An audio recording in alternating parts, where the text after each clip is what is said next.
Right now, I know that I should be working out or doing something productive with myself. But instead, I find myself grabbing my phone and scrolling for hours upon end. And this is something that happens every single time. And I really got to thinking about it on my walk today. Why is it so hard to do something that is both good for me and is going to make me feel good after I do it? Well, here's the part that nobody ever really talks about, and it's the fact that your brain is literally working against you.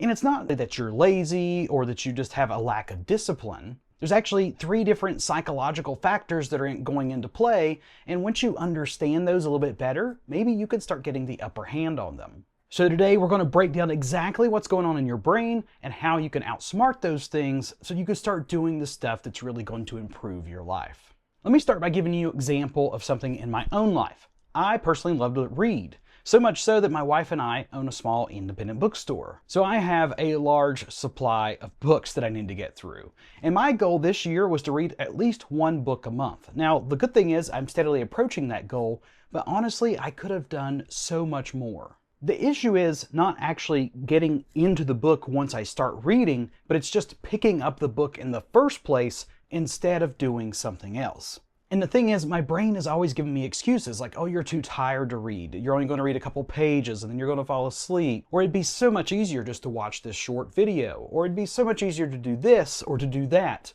but not pick up the book. So does that sound familiar to you? I thought so. So let's talk about that. So the first issue that we're experiencing is the dopamine resistance. See, all of us run off of dopamine in some way, shape, or form. It's the reward chemical that we get when something makes us happy or we get excited about things. The issue with things like reading or working out is the reward doesn't come to us right away. In fact, the reward could take up to 30 minutes, an hour, however long it takes you to get through whatever activity it is that you're working on. But something as simple as picking up your phone and doom scrolling through social media gives you that instant gratification, which is a part of the problem that we're experiencing. I've even experienced this issue with my journaling practices, which is why I made some of my journaling practices a little bit easier, such as doing a 1 sentence a day highlight journaling scenario where I can get that instant gratification. And once I do that, it kind of sends me into this spiral of excitement and makes me want to do some of my longer form journaling afterwards. But dopamine resistance is only one part of the story. There's a few other things at play, and mechanism number 2 is the effort prediction. Your brain is terrible at predicting effort. Basically, when you start thinking about doing one of those things that you actually kind of want to do, your brain starts thinking about the worst possible scenarios, such as going to the gym. What if people make fun of me? What if I don't have anybody to spot me? But the reality is, in a lot of these situations, when you actually pick up the thing or go do the thing, it's really not that bad. In fact, it's pretty nice 9 times out of 10. Your brain greatly underestimates just how good you're going to feel after one of these activities. It doesn't think about the dopamine hit you're going to get after it's all said and done. It just thinks about the hit you're going to get right away, because that's kind of how we've been trained with our phones, social media, the internet. You kind of get the picture here. So try this for yourself. Try to rate the predicted difficulty of a task that you want to do before you do it, and then give yourself a score after you did the task. And I bet you'll be surprised with just how different those actual scores are. And just for a fun thing, let's share those in the comment section below to see what everybody's results are like. Okay, so now that we know that our dopamine is actually working against us and our prediction meters are just off the charts, let's talk about that third mechanism that's causing some issues. And that would be the identity gap. Every time that you avoid the gym or skip reading, you're not just avoiding an activity, you're reinforcing an identity, such as I'm not a workout person or I'm not a reader. I'm just somebody that gives up. And the reason this matters is because the more you say that, your brain's actually going to start to believe it. It makes me think back to a book that I read many years ago called The Secret. And essentially, it's about manifesting things that you want in your life, or even manifesting things that you don't want in your life. Basically, your thoughts become things. If you start thinking things and you put it out into the universe is going to send those things back to you. So if you start thinking that you're lazy and you're unproductive and you can't do things, well, then you become those things. And the thing is, you don't have to change anything about yourself. You just got to change a few things about your mindset. You want to read a book? Tell yourself, I am somebody that loves to read a book. I'm going to read today.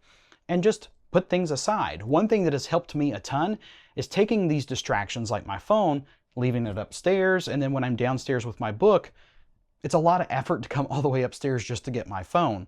It's much easier just to reach over and grab my book and start reading. So now here's a few things that you can practice to try to shift that mindset and start doing the things that are going to make you feel good. So the first thing is, don't commit too much time. A lot of times when we're talking about reading, for example, we want to commit 20 to 30 minutes a day. Some people might want to commit an hour a day. If you don't feel up to that, maybe commit 5 to 10 minutes, or maybe just a few pages instead of a whole chapter. Find yourself smaller commitments that you can make so that you can rationalize actually doing those things. Chances are, once you get started, you're not going to want to stop right away, and you're going to keep going forward with it. Another thing is to make your good habits easier and your bad habits harder. I already mentioned one of those examples with leaving my cell phone upstairs while I'm trying to read a book downstairs.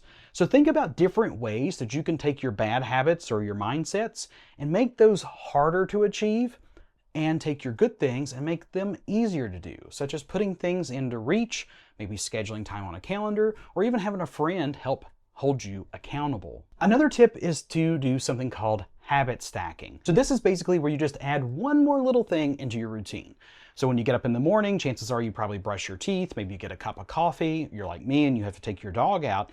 So maybe if you want to journal, add that to your morning routine, just 5 minutes, a small commitment here, because you can eventually build that to be a part of it without even thinking about it, to the point now you don't have to force yourself to do something.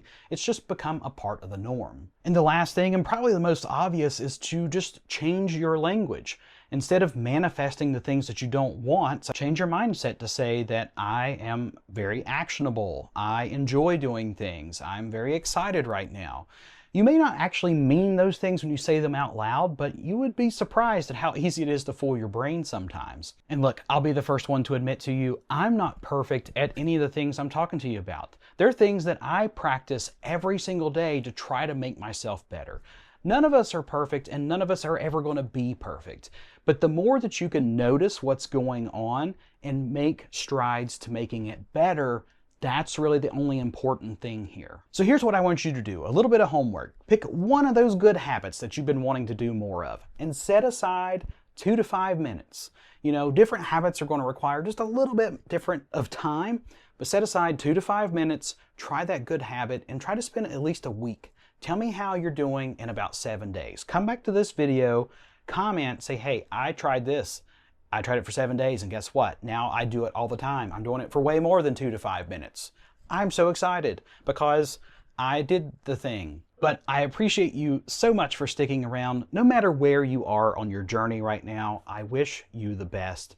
And as always, be sure to create something new today.